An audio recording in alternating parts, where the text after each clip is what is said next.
right, we're going to talk about the main idea and supporting details in mutualism in nature.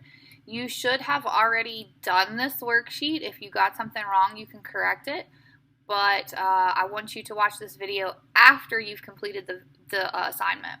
So there were 3 paragraphs, and there was a main idea and detail, supporting detail in each of the 3 paragraphs. Because the main idea and supporting details were a little longer than the space provided, you could have shortened it or written it in your own words, or you could have highlighted it. And that's what I did. So the first paragraph, the main idea, what the paragraph was mostly about, was this orange highlighted sentence. Mutualism is the name for the relationship between 2 animal species in which both sides benefit. That's the main part that the author wanted you to understand. The detail that supports that main idea is the 2 fish in the photograph, a grouper and a worse, have this type of relationship. Okay, the relationship that they're talking about is mutualism. These 2 fish share that type of relationship. The next paragraph, the main idea was the little fish gets a meal, quite a nice benefit. All the other sentences in that paragraph support the little fish getting a meal.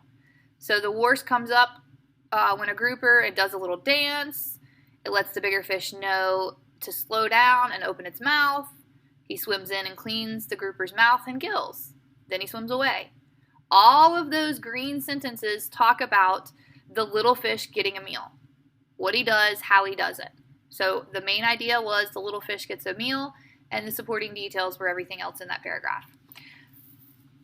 Finally, the last paragraph, the grouper benefits also.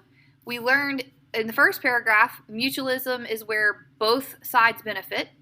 We learned in the second paragraph that the little fish gets how he benefits. And then finally in the third paragraph, the grouper benefits also. If the first main idea was they're both going to benefit, then you better tell me how they both benefit. So in the second paragraph, it told me how the little fish benefits. Now it's going to tell me how the grouper benefits. So that's the main idea. And how it benefits is he's got a cleaner mouth and gills, which means he's got less chance of disease. So he's going to be healthier because of what the little fish did for him. So that was paragraph 1, 2, and 3. The main ideas were all in orange, and the supporting details were all in green. You can see sometimes we might have had just one sentence that was a supporting detail because the paragraphs were short, or we might have had more than one supporting detail because the paragraphs were a little bit longer. All right, now those were stated main ideas.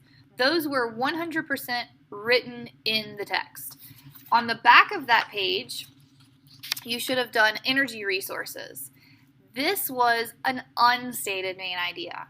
So you had to really think about what the author was talking about over and over and over again. What words were mentioned over and over and over again. So I highlighted the words that I saw repeated often. And those words were renewable and non-renewable. All these sentences talk about renewable and non-renewable resources. Well, I can't just say that the main idea is renewable and non-renewable resources.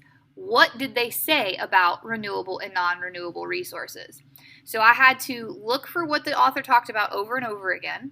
Then I had to think about, okay, well, what's the author trying to tell me about these renewable and non-renewable resources?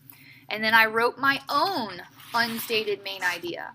This did not come from the text. I inferred this main idea and wrote it in my own words.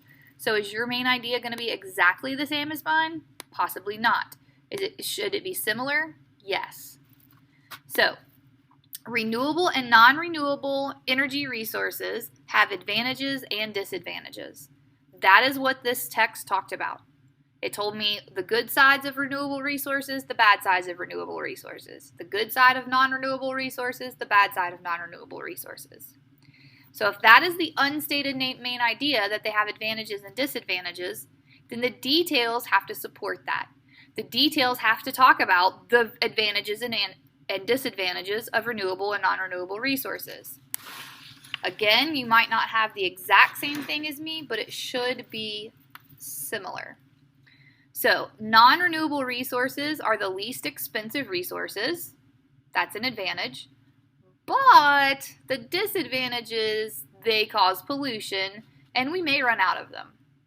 So that's the advantages and disadvantages of non-renewable resource, which supports my main idea. The supporting detail for renewable resources is they do not pollute, so that's a benefit, that's an advantage, and we won't run out, that's another advantage. But the disadvantage is they are expensive. So we talked about the advantages and disadvantages of non-renewable, the advantages and disadvantages of renewable resources, which support our main idea, our unstated main idea, that renewable and non-renewable energy resources have advantages and disadvantages. If you have any questions, email me.